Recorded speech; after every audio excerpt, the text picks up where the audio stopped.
Bonjour à tous sur Coucou ma soeur. Aujourd'hui, on va faire une tarte tatin de pommes et au miel. Donc 600 g de pommes, j'en ai 7, ça doit faire à peu près 600 g. 2 à 3 cuillères de miel, une palette feuilletée que j'ai achetée à l'Intermarché de Vingles et une cuillère à soupe de jus de citron qu'on mettra. Voilà, bah écoutez, on se revoit juste après. J'ai mis un peu d'huile d'olive au fond de la casserole avec une cuillère à soupe de margarine. Vas-y, explique-moi comment on coupe. Allez, tu vois, tu coupes Ouais. comme ça, en quatre, et puis tu enlèves D'accord. le cœur. Ouais. Hein, tu enlèves le cœur, Très bien, tu vois. très bien. Et puis alors, quand tu as fait ça, tu peux faire tes tranches. Tu Ah comprends? voilà, exactement. Bah, je te remercie mémé, j'aurais pas su le faire. À feu fort, je fais réchauffer la poêle avec la margarine et l'huile à l'intérieur. Et je souille pour que ça uniforme. Voilà, une fois coupé, on peut mettre toutes les tartes, tous les quarts de pommes à l'intérieur de la poêle. Et maintenant, on va mettre le miel. 2 à 3 cuillères. 2 à 3 cuillères à soupe. Là, je viens de mettre 2 cuillères à soupe de miel brut. Ne vous inquiétez pas, le miel brut va fondre. Je vais mélanger. Et oui, ils font assez vite. Donc, si vous avez du miel liquide, du miel, ne vous inquiétez pas. C'est très facile. Et puis, on mélange. Voilà. Là, je viens de finir de mettre toutes les pommes. Et j'ai rajouté 2 cuillères à soupe de citron. Pour éviter qu'elles noircissent. Voilà, les pommes sont en train de cuire. Petit moment gourmand. Vous ne sentez pas l'odeur, mais c'est absolument délicieux. Du sucre de pomme, du fructose et du miel. Ah, j'espère que vous entendez le bruit. C'est magnifique. Comme il y a un peu trop de jus, on transvide. Sinon, ça sera gênant dans la tarte.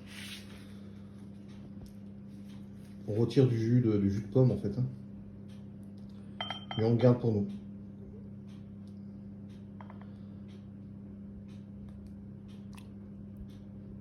On retirera les pommes après. On récupérera les pommes qui sauvent, évidemment.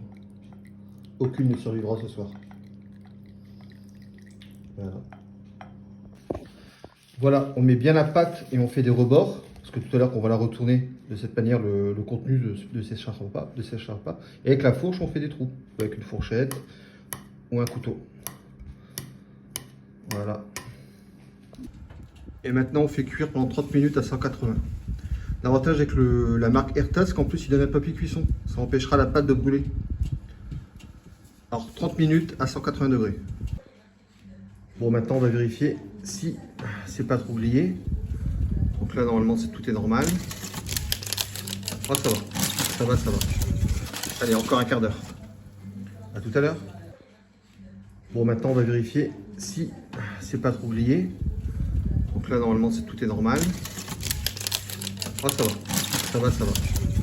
Allez, encore un quart d'heure. À tout à l'heure. Voilà, la cuisson est terminée. J'ai éteint le four. On va pouvoir retirer le fil. Oh, c'est bien cuit. C'est parfaitement cuit et ça a bien protégé. Le papier, je sais pas quel type de papier, je sais pas comment ça s'appelle. Vraiment bien. Bon, bah on va démouler tout ça. Avec le couteau, vous passez sur le pourtour pour démouler. Voilà. Pardon, je filme mal, excusez-moi. Voilà, on repasse encore une. Oula, ça a failli. Bon, ne mettez pas trop de force, sinon la tarte va voler.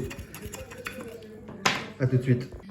Bon, j'ai préparé un deuxième plat, je vais le démouler, je vous retrouve de l'autre côté pour voir si ça a marché.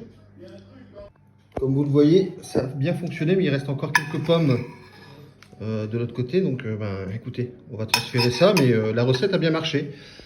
Et ben voilà, donc si ça vous a plu, likez, partagez et commentez. Et dites-moi si vous allez refaire la recette. Et puis voilà quoi, j'attends vos retours. Et voilà le résultat. Oh, c'est plutôt pas mal. Hein. On va s'améliorer avec le temps.